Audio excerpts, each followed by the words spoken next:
افغانستان. همین که اسمش میاد، تصویر کوههای سر به فلک کشیده، تمدن‌های باستانی و داستان‌هایی که نسل به نسل زمزمه شدن، تو ذهن آدم نقش می‌بنده. افغانستان، یک کشور محصور در خشکی تو قلب آسیا، جایی که رشته کوههای بلند به بیابان‌های وسیع میرسن.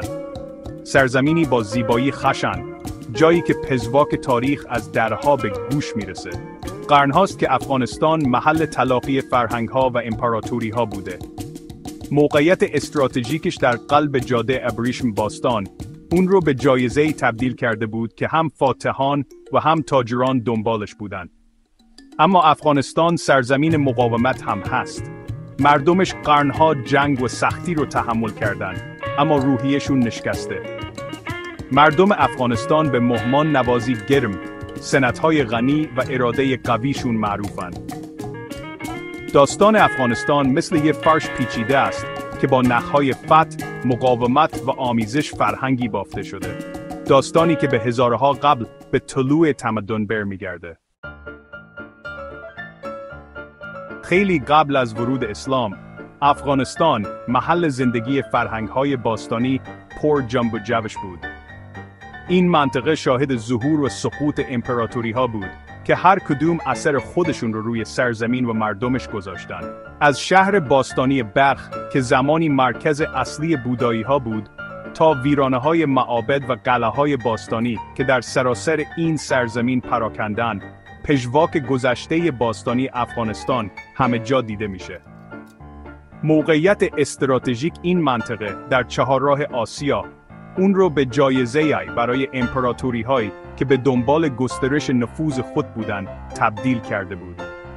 امپراتوری ایران قرنها بر بخش بزرگی از افغانستان حکومت کرد و ردپای خودش رو در زبان، هنر و معماری این منطقه به جا گذاشت.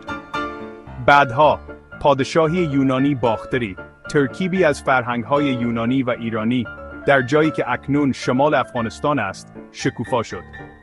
این پادشاهی‌های باستانی میراثی از تبادل فرهنگی و درخشش هنری به جا گذاشتند که هنوز هم باعث شگفتی و تحسین میشه. در قرن چهارم پیش از میلاد، پادشاه جوان مقدونی به نام اسکندر کبیر در سراسر آسیا پیشروی کرد و همه چیز را در مسیر خود فتح کرد. فتوحات اسکندر او را به دروازه‌های افغانستان رساند، جایی که با مقاومت شدید قبایل محلی روبرو شد.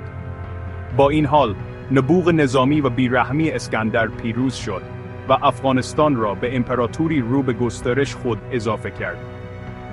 اگرچه سلطنت اسکندر در افغانستان نسبتاً کوتاه بود، اما تأثیر او بر منطقه عمیق بود.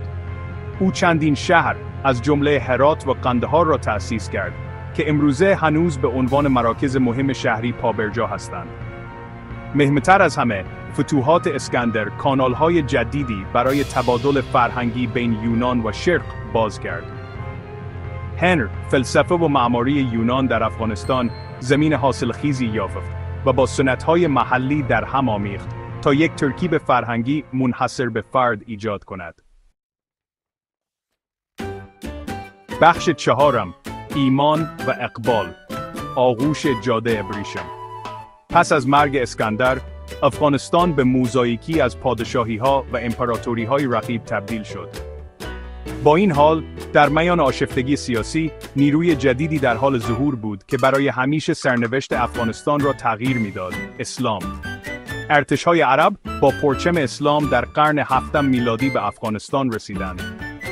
ورود اسلام تأثیر عمیقی بر جامعه افغانستان گذاشت و چشمانداز مذهبی، فرهنگی و سیاسی آن را دگرگون کرد.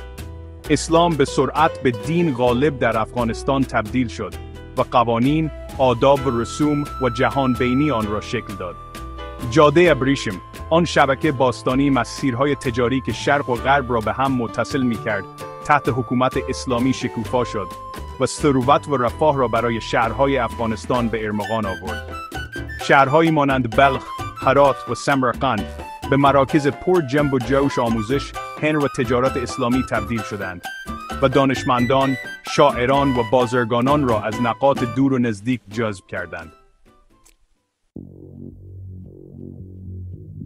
بخش پنجم، طوفان مغول و پیامدهای آن. در قرن 13 میلادی، طوفانی از فتوحات به رهبری جنگجوی ترسناک به نام چنگیزخان در سراسر آسیا وزید. قبایل مغول که به خاطر قدرت نظامی و بیرحمیشان شناخته میشند، افغانستان را فتح کردند و ردی از ویرانی را در پی خود به جا گذاشتند. شهرها غارت شدند، کتابخانه‌ها با آتش کشیده شدند و کل جمعیت‌ها از بین رفتند. حمله مغول فصل تاریکی در تاریخ افغانستان بود، زمانی از رنج و ویرانی گسترده. با این حال، حتی در مواجهه با چنین ویرانی، روحیه افغان‌ها پابرجا ماند. پس از موج اولیه ویرانی، دور بازسازی و نوسازی آغاز شد. مغولان تحت حکومت نوادگان چنگیزخان اسلام را پذیرفتند و بسیاری از آداب و رسوم رعایای ایرانی خود را پذیرفتند. این آمیختگی فرهنگی منجر به رنسانس هنر، معماری و ادبیات در افغانستان شد.